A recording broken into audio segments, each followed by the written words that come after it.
Are you looking for a game to play while you are doing your business in the bathroom for about 5 to 10 minutes? I'm always on the lookout for a new game to play, something that's nice and easy and, could pass the time in mundane situations like while waiting for the doctor, at the dentist, waiting to get on the bus, going to the washroom.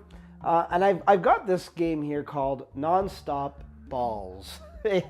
And it's a type of game like a brick breaker game where you send up some balls, break some cubes, and then go on your merry way. This game here is a bit different in the sense that the level will continuously progress upwards, where there's a scrolling mechanic for the game that differs from traditional block breaking games, And while this is actually pretty fun and lighthearted, it has that nice progression where as you get higher and higher, you're breaking bricks that become harder to break. So, what would start off as a one-hit brick, you'll eventually start seeing 100 hits that need to be taken down before the brick is destroyed. So it does create a good sense of urgency and some tactics. One thing, though, is that you do reach a point where it's kind of unbeatable.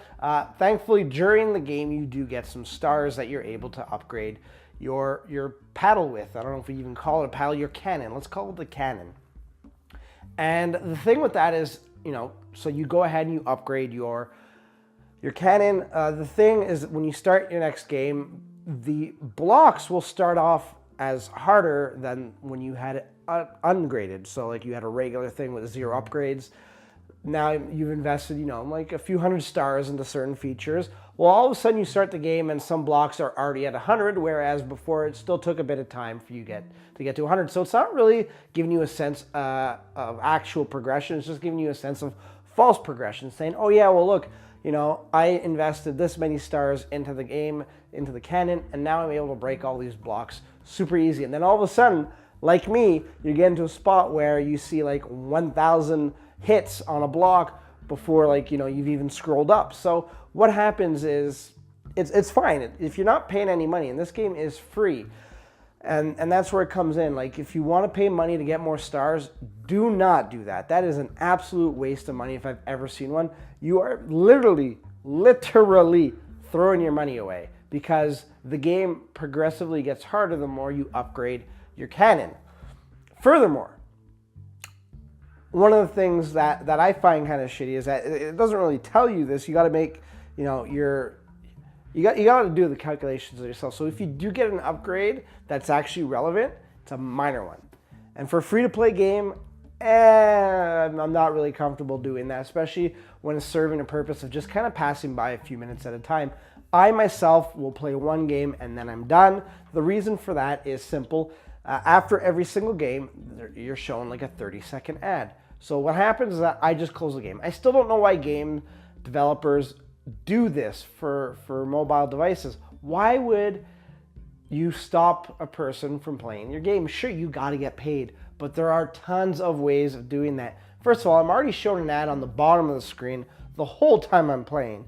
Don't make it so it's after every single game, because I just shut off the game, I go play something else if I still need to spend a few more minutes, waiting or doing some menial task that requires my attention on something like this, right?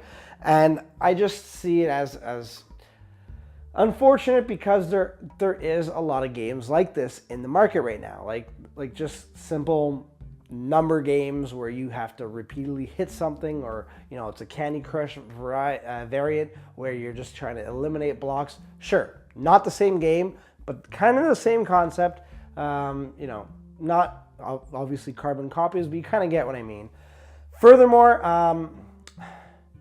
I just don't see this as a worthy pickup if you are really looking at spending any amount of time in consecutive games, because let's face it, at 30 seconds a pop for a second game to start, it's a long time to invest for an ad. And I gotta tell you, any developer that does this for their mobile games, I drop them. I drop them quick. And I'll be doing this most likely because another game, which I'm going to review in a later video, I absolutely loved, was the perfect waiting room game that did the exact same thing, where they implemented ads at the start of each of their games or at the end of each of the games, and I just would exit out and not play anymore. I actually went back to it a year or 2 years later. I can't remember exactly how long it's been. They got rid of it. They saw the light at the end of the tunnel. If these guys do, if ThinkCube, is that who they are? Yeah, ThinkCube decides to go ahead and do away with the ads at the end of each game, I'll probably play this on a regular basis and I'd be happy about it. One thing I want to mention too is that this game has a 4.4 star rating. I'm not going to imply that they seed their own comments, because that is, false advertisement. It's actually illegal. You're not allowed doing that.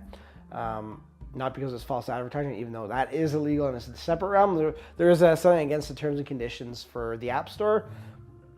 Some of the reviews that I read are kind of, they're very precise in what they want to nail down, like in terms of balanced gameplay and stuff like that.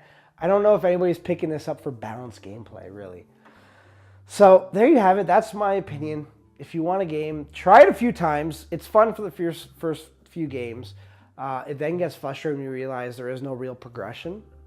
But if you got like a minute, 2 minutes to kill, the game maybe to pick up. Just don't spend any money on it. You're going to regret it. Let me know what you think in the comments below. Thanks for watching. Until next time, good gaming.